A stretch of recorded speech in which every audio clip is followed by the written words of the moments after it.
And now I'll turn the call over to Alan Butler, the president of the Informs Practice section. Thank you, Jill. So I'm Alan Butler, as Jill said, the president of the practice section. And we are pleased to be co-sponsoring this webinar. I think you're going to really enjoy it. If you're not familiar with the practice section, we are sort of the umbrella organization within Informs that serves the practitioner community.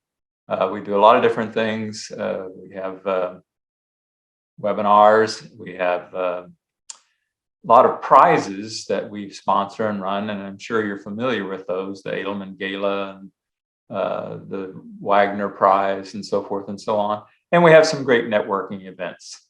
So even if your focused areas, supply chain or something else, you can also belong to the practice section, and we welcome you. So today, speaking at the webinar is Zohar Strinka. Zohar is a consultant in data analytics. She's been a member of Informs since 2010 and received her PhD from the Industrial and Operations Engineering program at the University of Michigan. She is also a member of the board of the practice section. She works as a data consultant for a range of small and mid-sized companies.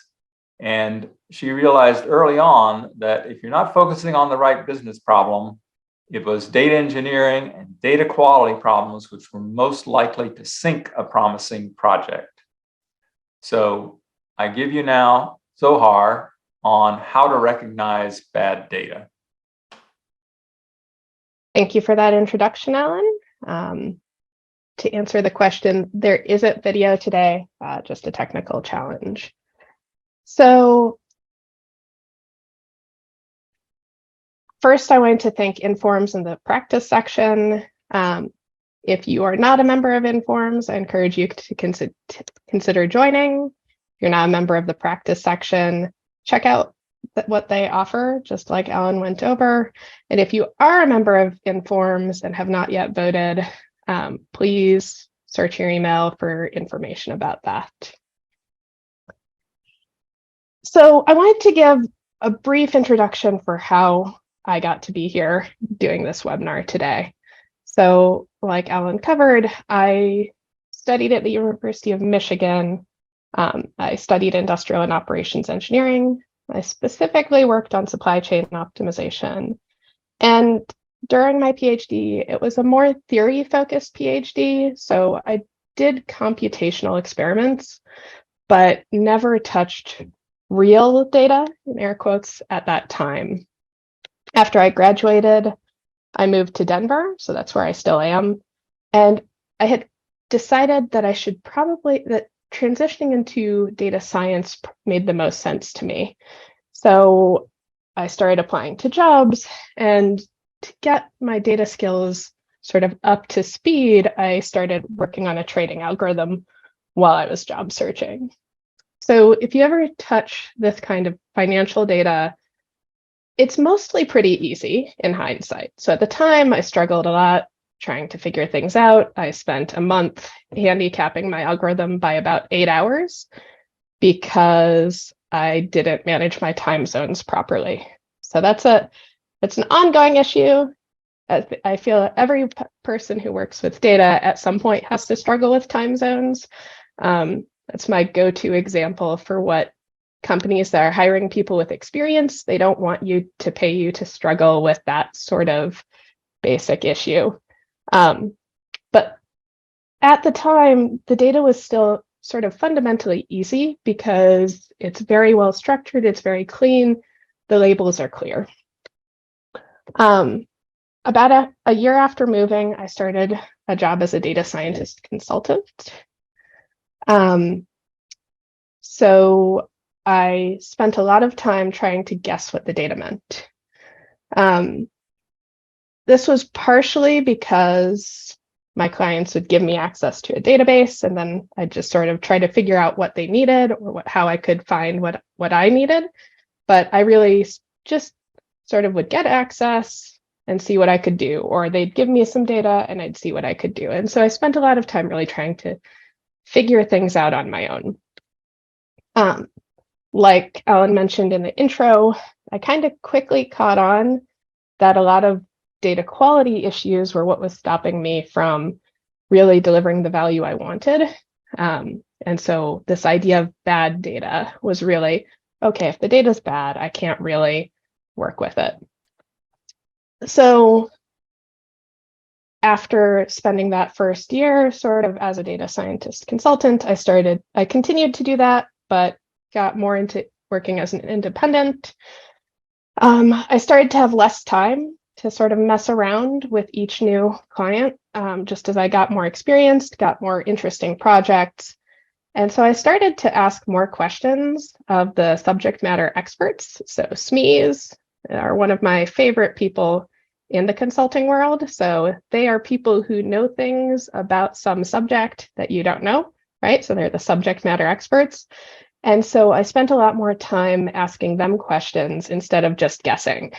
And it turns out some of the time they were right. Sometimes they had a different perspective. But in general, asking them was always a good idea. I still run into these standard data issues. So that's part of this talk, is sort of those standard data issues that come up again and again and how to recognize them. With practice, a lot of them get easier. By just knowing what you're looking for, they get easier. And so that's part of what I'm trying to convey in this talk, more in the second half. The last step on this journey, I posted on the Informs Industry Forum on Informs Connect about recognizing bad data. We had a good discussion.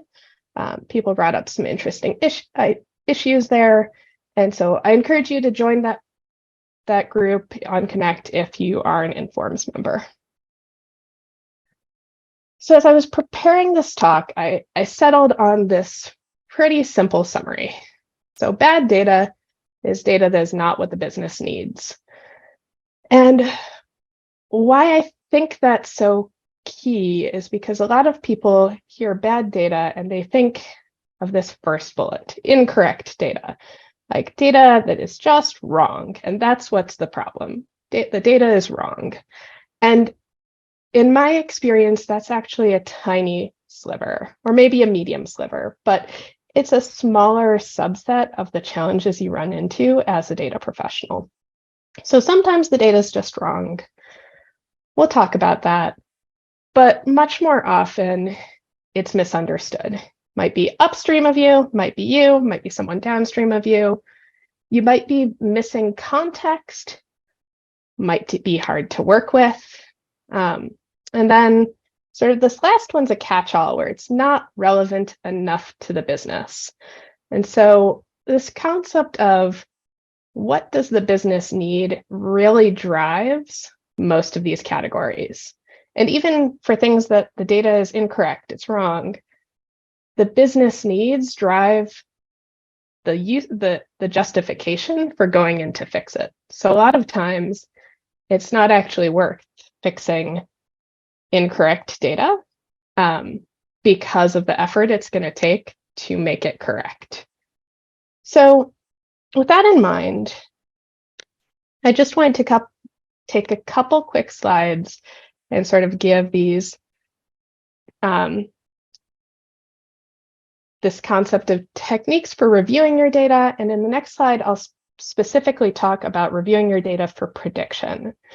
So part of what I want to go over in this talk is I'm assuming many people in the audience are sort of might be students, might not have that much hands-on experience with data.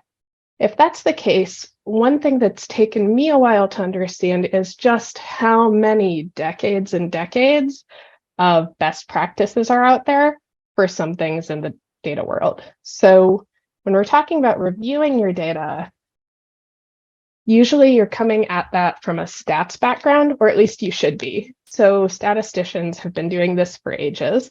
When I mentioned this talk to a friend, he said, oh, just look at Tukey's exploratory data analysis. I don't come from a stats background. So when I looked it up, I saw, oh, it's from 1977.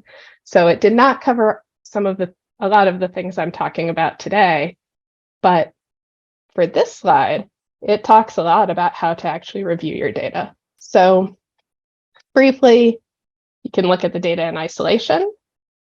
I'll talk a little bit more about this when I'm talking about recognizing problems, but really you look at the percentage of nulls. There will be a lot of columns that might have in your data that might have 100% nulls. And so that's the sort of thing you want to figure out quickly when you're looking at a new data set. You can do distributions and summary statistics for things that are numbers, or understand what percentage are in different categories.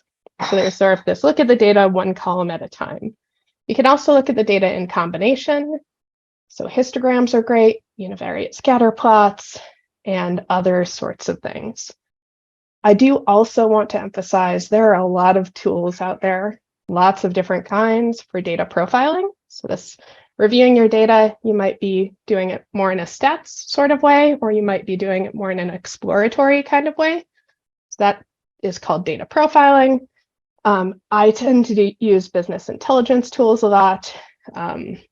My data exploration got a lot better when I learned that I didn't need to use just in Python. You have this df.head that everyone will learn in a boot camp. df.head, df.tail. I learned df.sample was a thing, so it would randomly pull from my full data set, and now I could see, oh, all the data is from a certain year, that sort of thing. So really using tools for data profiling is key to getting through this exploration effectively. When you're trying to specifically review your data for prediction, I want to call that out as separate because your approach is different. So in this case, you're trying to sort of see, what are my ingredients? What do I have to work with? And how can I use that for a prediction, which is what the business asked me for. So you want to start by understanding the quantity of data available typically. Big one that can be a disconnect between the business and people doing the work, the data work, is they might say, oh, we have millions of rows of data, but only for a short period of time. And they don't tell you the short period of time part until you figure it out yourself. So data quantity, you have to have a little bit more context to know how it's useful. Next suggestion is to run a toy model. This is something where maybe it's a few hours, maybe it's a week, but you're just kind of trying to see, if I try to put these ingredients together, what can I do towards my business goals really quickly? And what you're often finding is data issues. So one of my colleagues was talking about, well, we'll do this one-time cleaning of the labeling, and then we'll keep running our forecast. And at some point, we're going to start predicting a whole bunch of sales for right-in product. So it was this catch-all SKU. So that's like an inventory item number. So it's this catch-all inventory item number. It's called right-in product, and anything that didn't actually have a label would get put in that bucket. So if we start forecasting, wow, that's a really popular product, you should stock so much of it, we start to see these data issues. So you do this quickly because you're just trying to not get caught by something that just sort of gets in the way. And so the other thing you're thinking about as you're doing this first step, reviewing your data for prediction, is to really think about what needs to be filled in to do this for real. So missing values are really key. If you have a field that's important and you're missing it some of the time, you might have to fill that with a placeholder to be able to do your machine learning. You might have to normalize or standardize your data. Sometimes that'll be part of your toy model. Sometimes it won't be, because it needs a little bit more work to get there. And then the last one, I want to just remind everyone, external data can be really helpful. It tends to be hard to merge data together. And so that's the sort of thing that your final version probably needs a lot of external data, or at least some external data. But when you're just reviewing your data for prediction, don't get too caught up in that aspect. So that's the high level, like, where do we start from? When we're talking about what are you looking for? So I said that the bad data is data that is not what the business needs. And so you kind of have to start by knowing what the business needs. So the way I ended up writing this here is start by what does the business want? And without a reason to care, it's just fits. I like to think of business goals in terms of descriptive, predictive, prescriptive. You're coming here from an informs point of view. We often think in terms of prescriptive solutions. In the data world, people are often thinking in terms of predictive problems in industry. And most of what I actually end up doing is in the descriptive space. So one conversation in my supply chain world that comes up a lot is people want a prediction. They want a forecast of demand. And they're asking for a prediction. And what they want to do with that is decide how much inventory to have. So they're gonna use it to make a decision. So that's more prescriptive almost, but they're asking for a prediction. And before you can do that, you have to know what happened in the past, because you can just throw data at a model, but it has to be data, right? So we have to pull from history, and that's going to be more descriptive data. So in a general business problem, you're actually touching all three categories, but people talk about it a little bit differently. So just keep that in mind as you're trying to understand the business goals. I don't usually let my clients get away with just saying, I want a prediction. It has to be, but why? What are you going to do with it? So that gets into the next point of trying to think through if what they're asking for actually matches the goals. So here we're not worrying about how we're actually going to create an oracle. I say, I want a forecast of demand, and if it was perfect, I'd know exactly what to order. Okay, that makes sense. That's a story that makes sense. Sometimes their story doesn't quite make sense. And so you want to think through really, okay, how are these actually linked? How's what they're asking for related to the goals? This is before we get into the real data. So that'll talk about that a little bit in, I think, 2 slides. But at this point, we're just trying to talk to the business and say, what do you want? The last thing I want to kind of point out is you want to think through, how do people handle this today? So the easiest win is when somebody's already doing a quantitative analysis and you can take that and make it better. Sometimes people are doing more qualitative analysis, in which case there's this more fuzziness between what they're doing, how you can augment that, and how you can help give them what they need.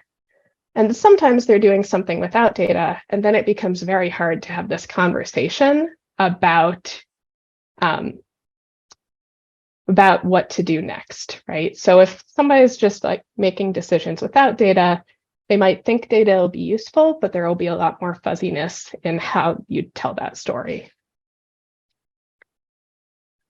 So my recommended process, so we now have sort of a clear understanding of what the business wants. As data professionals, you usually start by getting access to some data.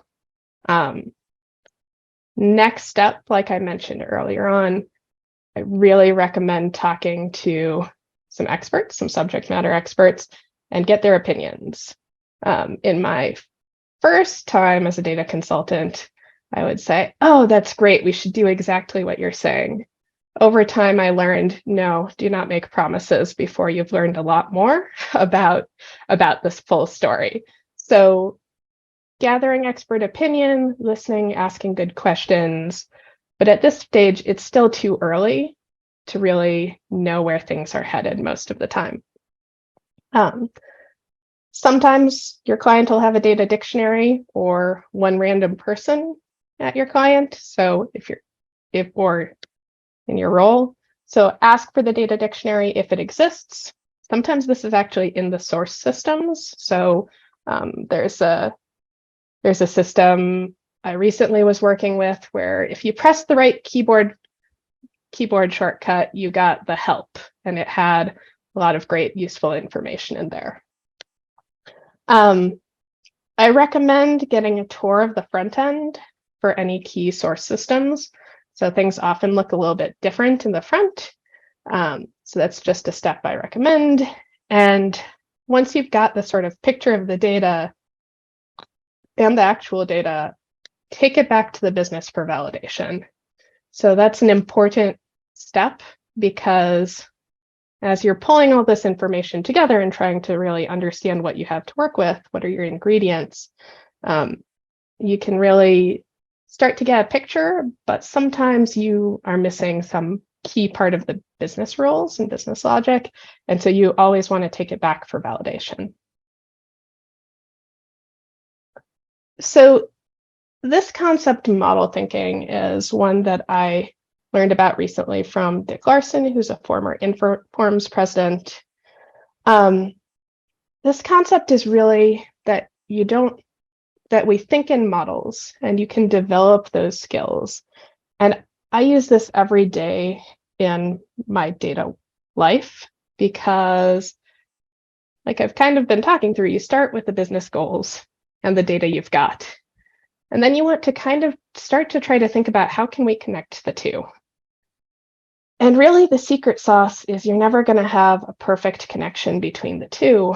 But with your model, your mental model, you can think about how the issues in the data you saw limit your ability to solve the business goals that you started with. And so really having this understanding of, okay, well, this data doesn't exactly relate to this business goal, but I can get there through a prediction. So if I forecast the future, we knew the future really well, we could make the right decision. So now I've justified a prediction as part of this process. So I really think this is the kind of key thing as a data professional, is really, you have the business goals, you have the data, and you somehow need to connect the two.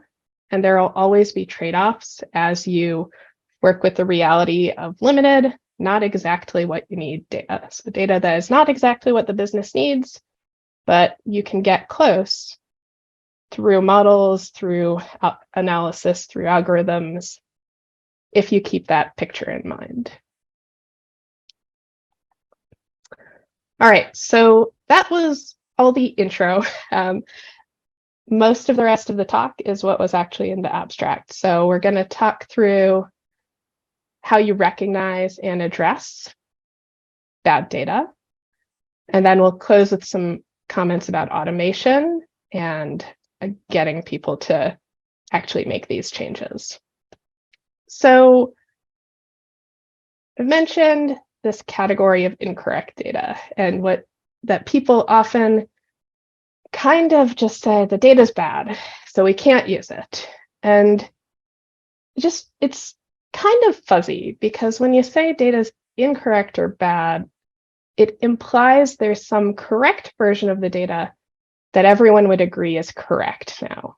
And so the thing to realize is what's correct for you can be incorrect for someone else. So the cases where everyone agrees the data is wrong tend to be sort of limited in scope. So if you have an automated pipeline where you have data flowing from here to there, and that's set up, that's configured incorrectly. So a column starts with the name start date, and it ends with the name and the destination of customer ID. That's a configuration error. Everyone can agree that we should map the data to the same field it started as.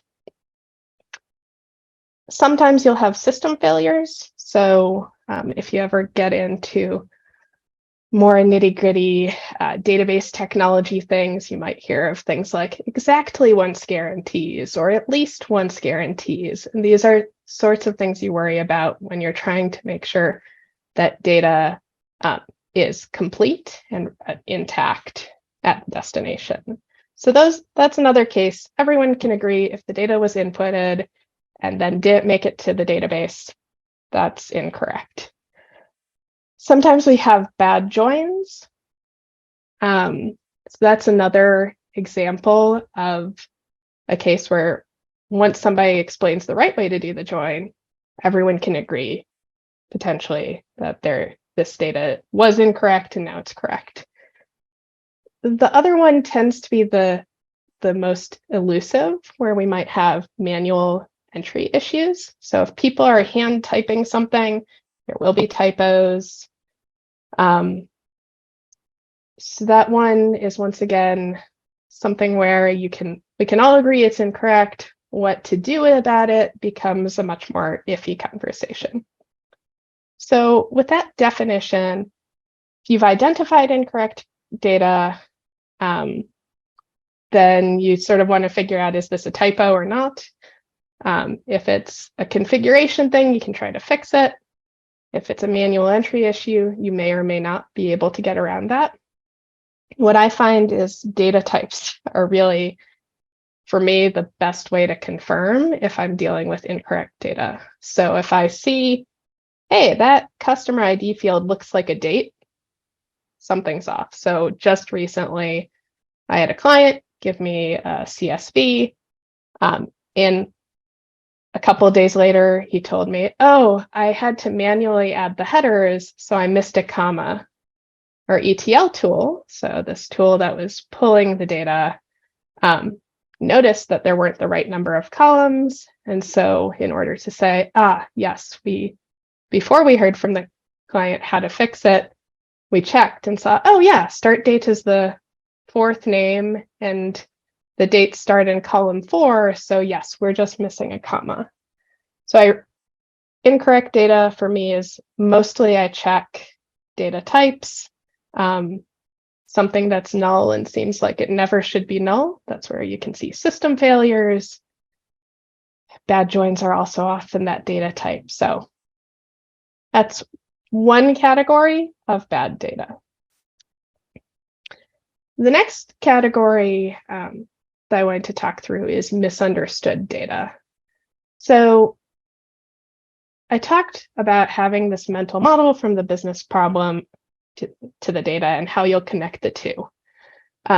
So to me, recognizing a misunderstanding sort of comes as I'm talking to experts, I'm looking at the data, I'm checking some things, doing some analysis, looking at the front end, and I start to ask, does this make sense? So frequently, I'll be trying to sort of make sense of a new field, a new system, and somehow I notice customer ID is sometimes not filled in. And I thought this was a sales data set. So if it's sales, we should always know who the customer is. And so those sorts of mental models of, okay, what's the data I think I'm dealing with? Does it pass the sniff test? Does it make sense? Once you start to have those questions, go back to the subject matter expert for the front end. Ideally, you want to have somebody who can look at the back end as well, so the database. And you sort of start to understand, oh, sometimes we have people who just, so this is, let's say, a specialized kind of hardware store where you expect most people are contractors, but sometimes someone just walks in and pays cash. So in that case, we won't have a customer ID, even if it's sales data. So it's really important to identify these disconnects between what you expect in the data and what you're actually seeing. A few issues come up all the time. And so ones I wrote down here are some of the ones where when I'll always ask these questions, basically. So the first one is one of the easiest, which is, where's the source of truth for this data element? There's often data in many systems. Some data might be replicated between systems. You might just get a spreadsheet you're dealing with. And so you want to know, where did this come from? And so asking about the source of truth is a really useful tool to understanding the data and getting it to make sense. There's this concept of header versus line information. I mostly run into this issue where, and at this point, I've gotten used to it, so I know if I'm looking at a sales order, it has to be by item. So when you're talking about what did someone sell, it has to be, we sold 5 cups and 3 knives and whatnot. You have to know how many of each different item.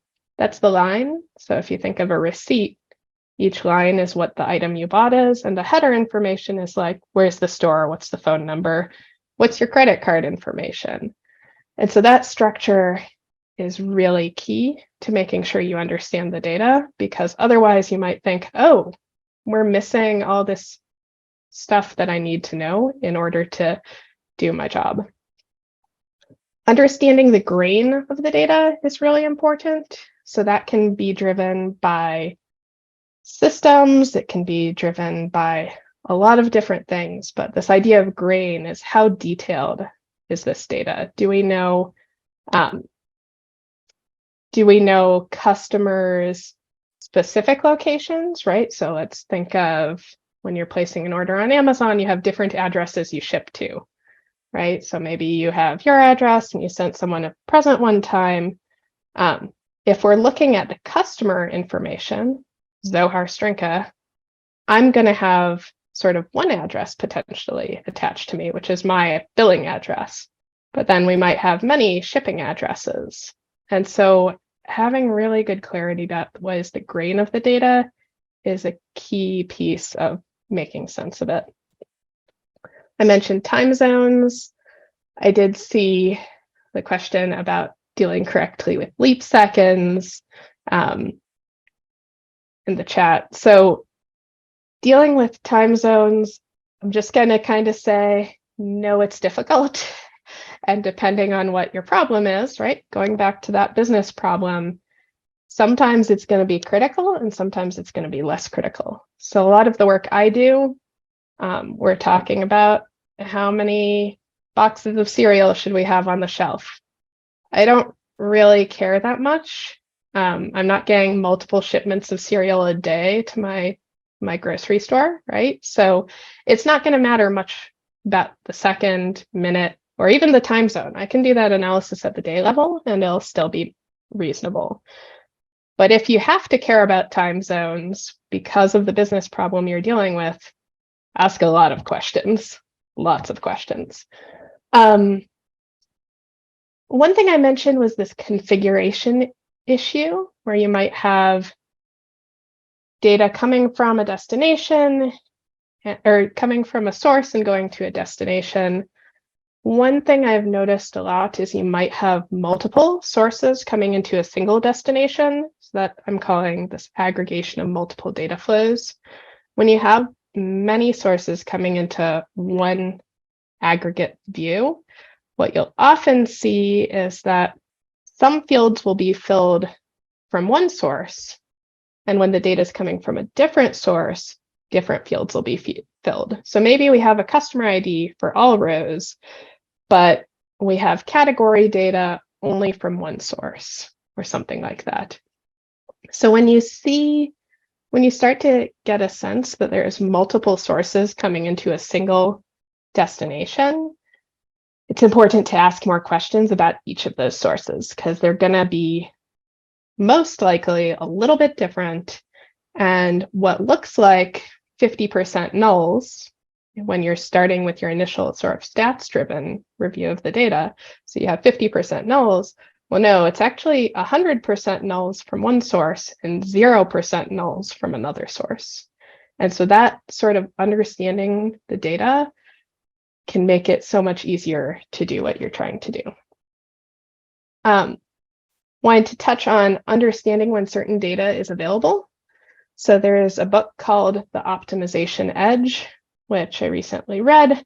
It talked about work for Marriott where they were trying to predict, they would have events that are maybe being planned at the Marriott, or at a Marriott hotel. And so potential customers would call in and say, I'm thinking about hosting my event at this hotel. What's it going to cost?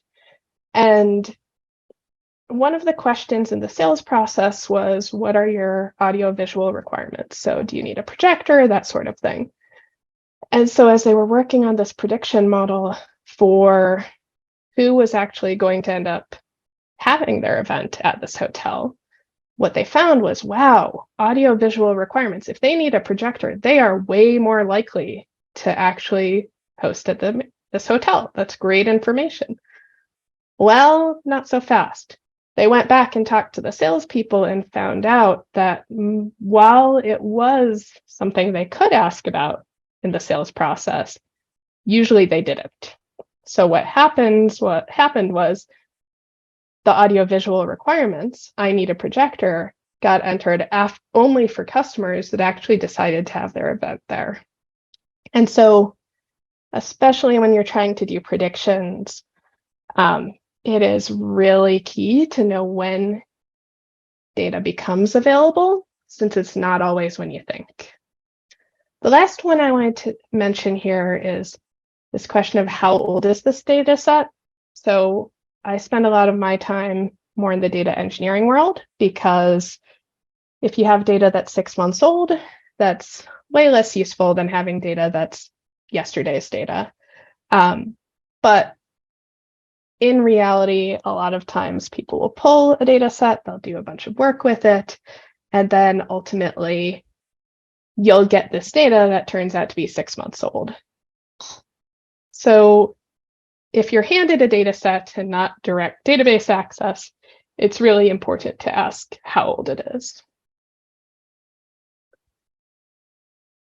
So that was misunderstood data. I separated out another kind of misunderstanding, which I'm calling missing context data. So in this case, you can't see everything you need. So there are specific few versions of this I want to point out. So taxonomy is a word I really like in data. And this is the idea of categorization. So if you have a bunch of products, oh, Rice Krispies are a kind of cereal, and Lucky Charms are a type of cereal, and Heinz ketchup is a condiment. So the thing to be aware of with that is this is almost always done by humans. So if you want to have a category on a set of products or codes or whatever, it almost always has to be done manually. And what happens then is almost any time you see a categorization, it's going to be potentially out of date, potentially incomplete, potentially have some overlap, which will cause a problem.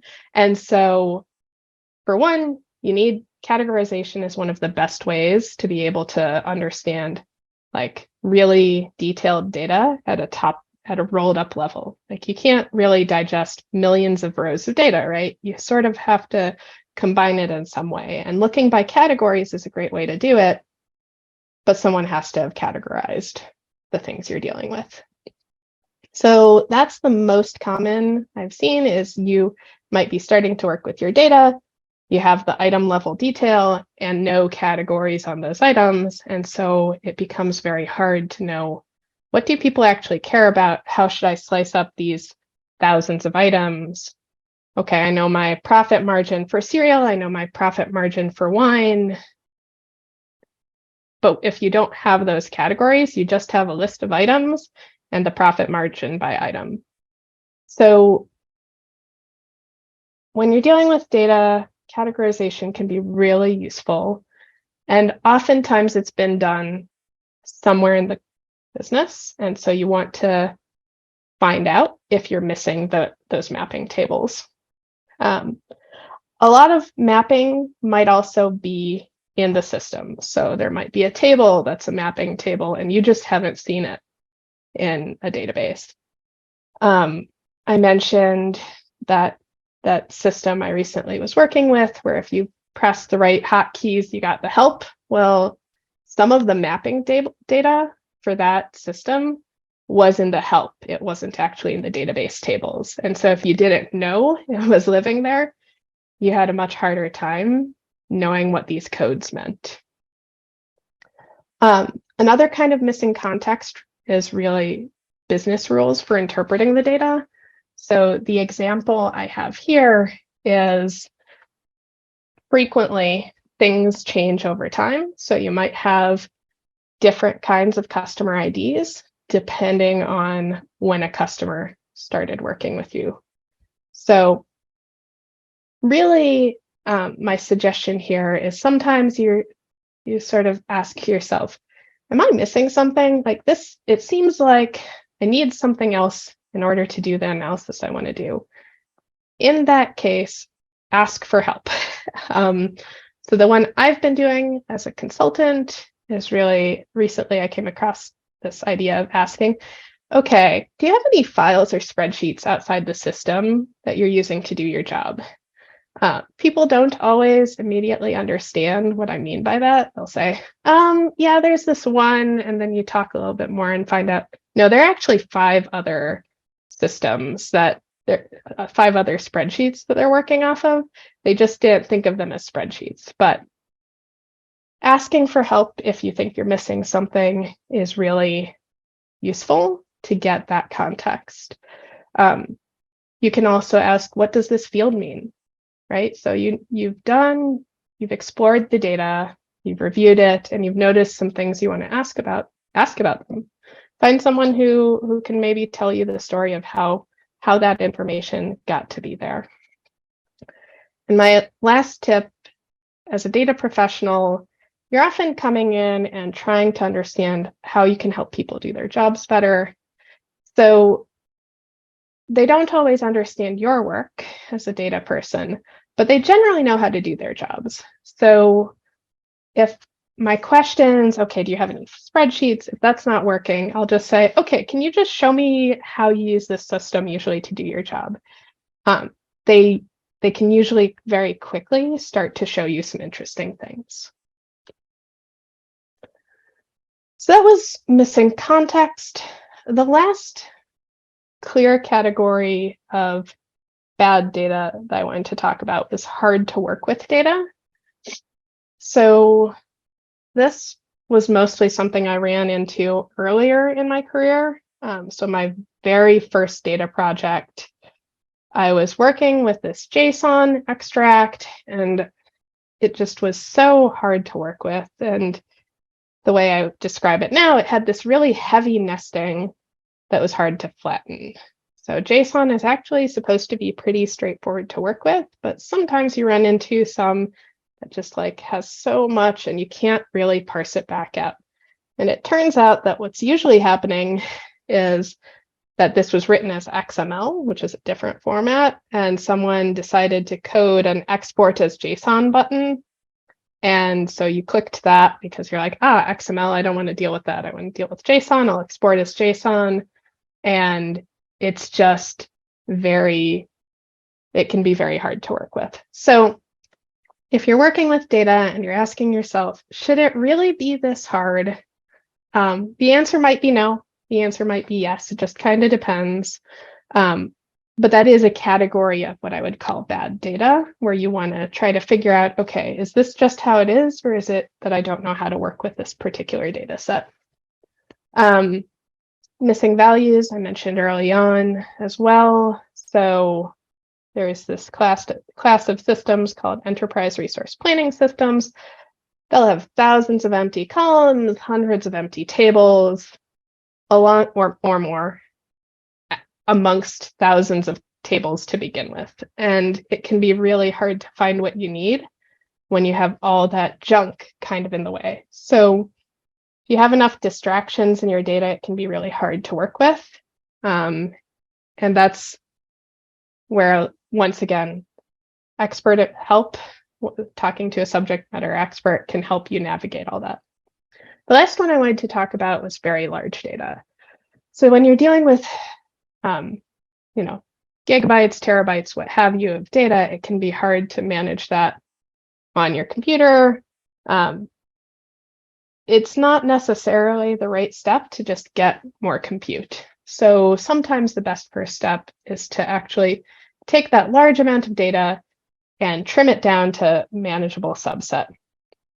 But what I wanted to cover really quickly here is think about using a smart subset. So if you're thinking about customers and you're trying to predict who's going to churn, who's going to cancel what they're buying from you, you don't want to just pick randomly across the data set, because then you'll have maybe 5 pieces of information from each customer when you have hundreds to begin with. But when you want to do a smart subset, you might decide, I'm going to pick 1,000 customers, but I'm going to get all the data for that 1,000 customers. So this is getting back to the business problem you're trying to solve, but you really want to think about, how do I create a subset of the data that's manageable, but doesn't prevent me from solving my problem? The last one is this idea of relevance to the business.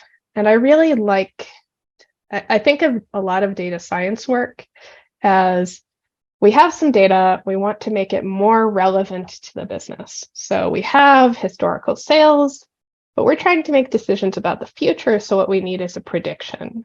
We need a prediction of the future, because the past is relevant, but it's not relevant enough to what I'm trying to decide going forward. And so if you're dealing with data that's not relevant enough to the business, that's often what you're trying to fix as a data professional.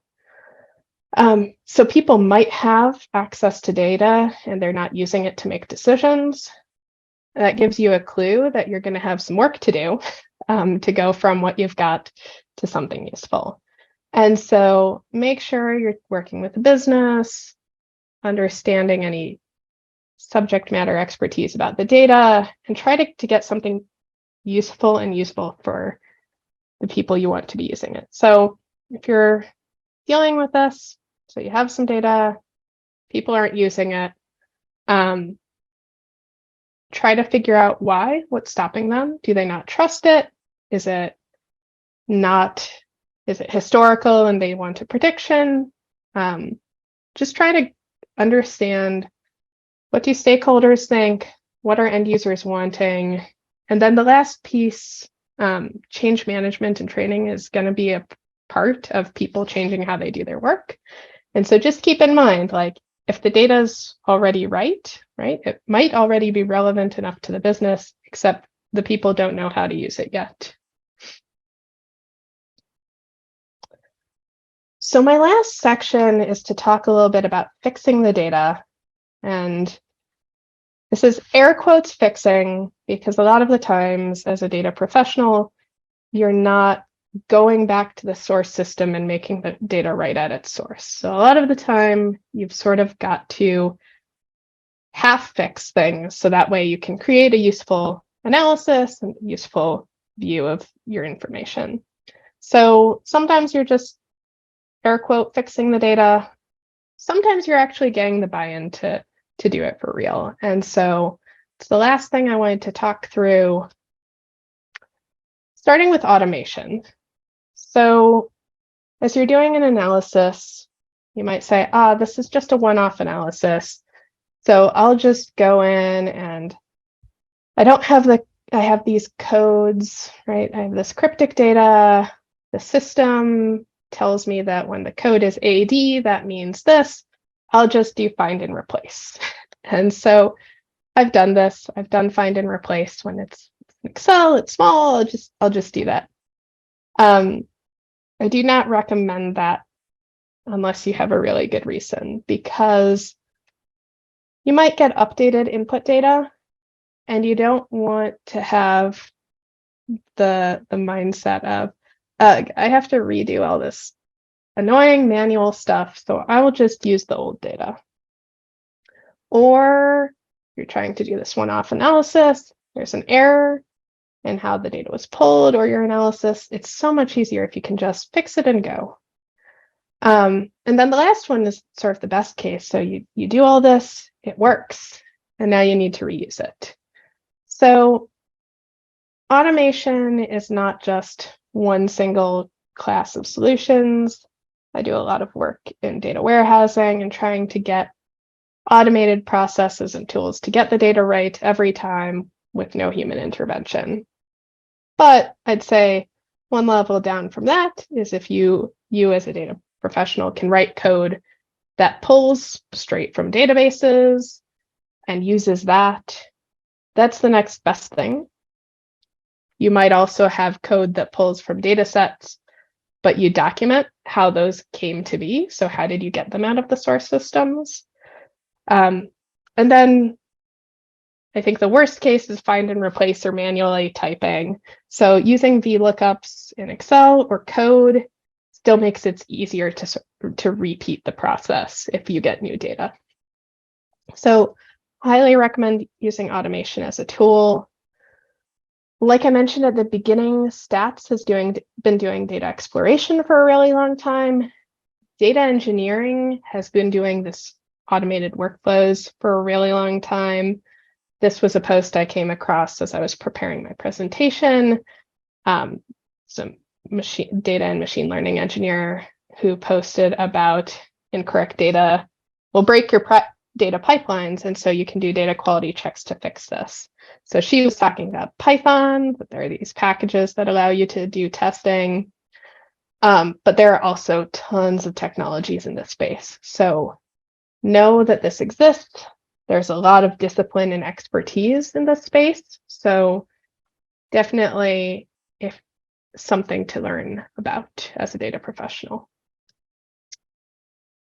So I have two last slides. So the first one, bad data, what's the cost? So this is towards how do you get buy-in to actually fix the data or to make it more relevant or to do data projects in general. So kind of four perspectives. It's not a problem because we aren't using the data. Maybe we say it's why we're not using the data. Might say we're using it even knowing it's wrong. In kind of the worst case, we are using it and don't know it's wrong. So in the first two cases, I think people who are on this call understand sort of this is, if you're not using data to make decisions, there's some opportunity on the table there. If you are using data that is wrong, there's different opportunities on the table. From our definitions before, if your data is wrong, that means might be incorrect, you don't understand it, or have the context you need to make it useful, might be hard to work with, or it's not relevant to the business. All of those are kind of key problems that you need to fix if you're going to use data to run your business. Last thing I wanted to cover, if you're trying to design your problems, not just your solutions, but also the problems for ROI, you need a few ingredients. So to get a good return on investment, you have to have a project that achieves results. They somehow have to be useful to people, and then people actually have to use them. So this whole talk was really saying, okay, start from clear business goals that make sense, get the right data that's available and related to those goals, and then try to connect them. Use your model thinking, figure out the trade-offs, and then you can get to a solution. Throughout your projects as bad data emerges, I want to leave you with the thought to always navigate it in this context.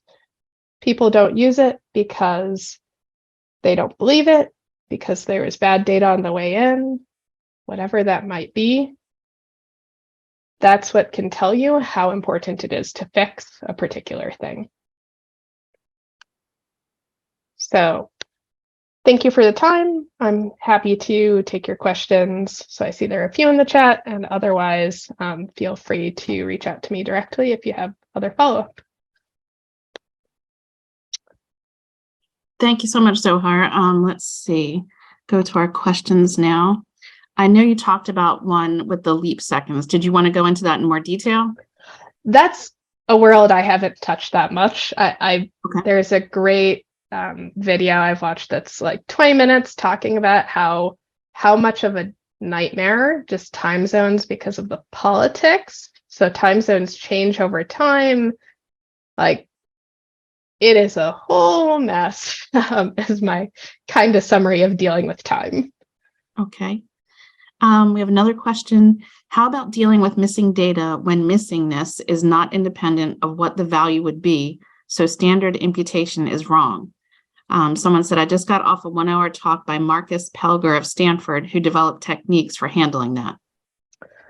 Yeah, I absolutely agree. And I tend to do a lot more descriptive analysis because it can really suggest results without you needing to solve some of these missing value issues. So I guess in general, imputation seems to be a bit of a simplification, and I like to ask more questions about how did this data get here before just assuming missing data is just something I have to deal with.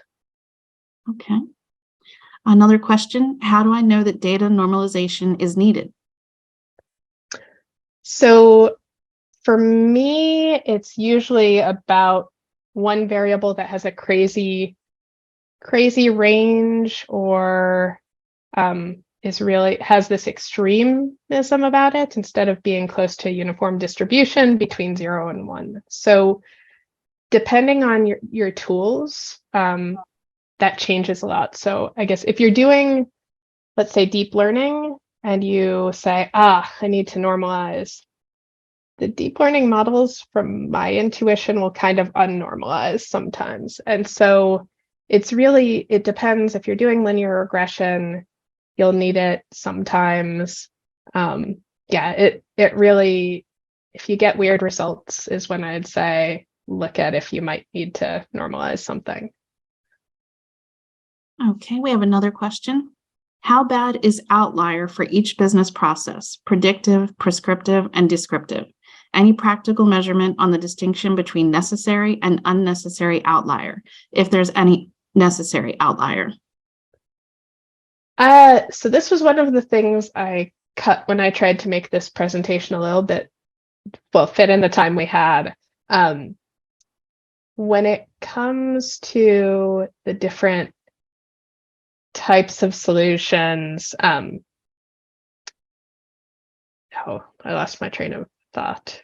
Sorry. I would say it depends a lot on the business context. And so what I usually do is start from a special case. So outliers in data are often a result of, some sort of edge case. You have a client, a potential customer, they take 2 years to actually buy your product. Okay, let's just look at a narrower window, and that'll help us avoid some of those issues, and we can get to value quicker that way. Okay. Any other questions? Okay, well, I don't see anything else coming in, and we're right at the end of the hour. So I just wanted to say thank you again to Zohar, and thank you to the practice section for participating in this as well. And thanks to all of our participants. If you have any questions, you can always email me, jcapello@informs.org. And remember, I'll be sending out the recording of this to everyone who registered for the call. Thanks very much. Have a great day.